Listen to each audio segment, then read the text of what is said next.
Karnataka channel subscribe ಮಾಡಿಲ್ಲ ಅಂದರೆ ಈ ಕೂಡಲೇ ಸಬ್ಸ್ಕ್ರೈಬ್ ಮಾಡಿ. ಸಬ್ಸ್ಕ್ರೈಬ್ ಮಾಡಿದ ಮೇಲೆ ಬೆಲ್ ಬಟನ್ನ ಪ್ರೆಸ್ ಮಾಡಿದರೆ ನಮ್ಮ ಎಲ್ಲ ಲೇಟೆಸ್ಟ್ ವೀಡಿಯೋಗಳನ್ನ ನೀವು ನೋಡ್ಬೋದು. ನಮಸ್ಕಾರ ಬಂಧುಗಳೇ, ಪ್ರತಿಯೊಂದು ರಾಶಿಗೂ ಪ್ರತಿಯೊಂದು ಲಕ್ಷ್ಮೀ ಮಂತ್ರಗಳನ್ನು ನಾವು ದಿನವೂ ತಿಳಿಸಿಕೊಡ್ತಾ ಇದ್ದೀವಿ. ಇನ್ನು ಉಳಿದಿರುವುದು ಕೇವಲ 3 ರಾಶಿಗಳು, ಮಕರ, ಕುಂಭ, ಮೀನ. ಈ 3 ರಾಶಿಗಳಿಗೆ ಯಾವ ಲಕ್ಷ್ಮೀ ಮಂತ್ರಗಳನ್ನು ಪಠಿಸಬೇಕೆಂದು ಈ ವಿಡಿಯೋದಲ್ಲಿ ನಾವು ನಿಮಗೆ ತಿಳಿಸ್ಕೊಡ್ತೀವಿ. ನೀವಿನ್ನು ನಮ್ಮ ದೇಗುಲ ದರ್ಶನ ಕರ್ನಾಟಕ ಚಾನಲ್ ಸಬ್ಸ್ಕ್ರೈಬ್ ಮಾಡಿಲ್ಲ ಅಂದರೆ ಈ ಕೂಡಲೇ ಸಬ್ಸ್ಕ್ರೈಬ್ ಮಾಡಿ.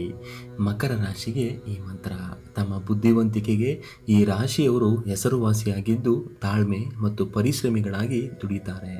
ಟೀಕೆಗಳಿಂದ ಇವರು ನೋವನ್ನು ಅನುಭವಿಸ್ತಾರೆ. ಈ ರಾಶಿಯವರಿಗೆ ವಿಶೇಷವಾದ ಈ ಮಂತ್ರವನ್ನು ಪ್ರತಿ ಮಂಗಳವಾರ ಅಥವಾ ಶುಕ್ರವಾರ ಸಂಜೆ ಸಮಯ 108 ಬಾರಿ ಒಂದು ಪುಸ್ತಕದಲ್ಲಿ ಈ ರೀತಿ ಪಠಿಸಬೇಕು. ಈ ಮಂತ್ರವು ಹೀಗಿದೆ: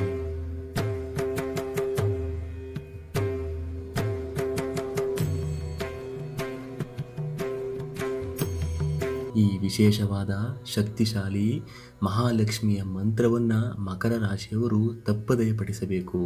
ಇದನ್ನು ಪಠಿಸಿದ ನಂತರ ಜೀವನದಲ್ಲಿ ಸ್ವಲ್ಪ ಬದಲಾವಣೆಗಳನ್ನ ನೀವು ಕಾಣ್ತೀರಾ. ಇನ್ನು ಕುಂಭರಾಶಿಯವರು ಉತ್ಸಾಹಿಗಳು ಮತ್ತು ಚತುರರಾಗಿದ್ದು ಸ್ವತಂತ್ರತೆಯನ್ನು ಬಯಸುವವರಾಗಿದ್ದಾರೆ. ಇವರಿಗಾಗಿರುವ ಮಂತ್ರ ಹೀಗಿದೆ. ಈ ಮಹಾಲಕ್ಷ್ಮಿ ಮಂತ್ರವನ್ನು ಕುಂಭರಾಶಿಯವರು ಪಠಿಸಬೇಕು.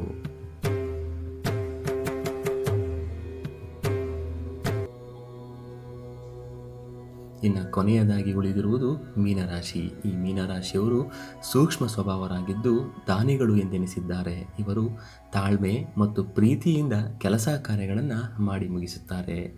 ಈ ರಾಶಿಯವರಿಗೆ ವಿಶೇಷವಾದ ಲಕ್ಷ್ಮೀ ಮಂತ್ರ ಹೀಗಿದೆ: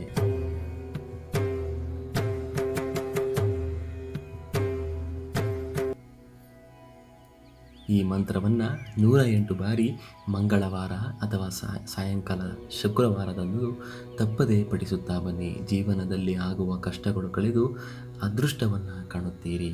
ಈ ವಿಶೇಷವಾದ ಲಕ್ಷ್ಮೀ ಮಂತ್ರಗಳ ಮಾಹಿತಿ ಇಂದು ಮುಕ್ತಾಯವಾಗಿದೆ.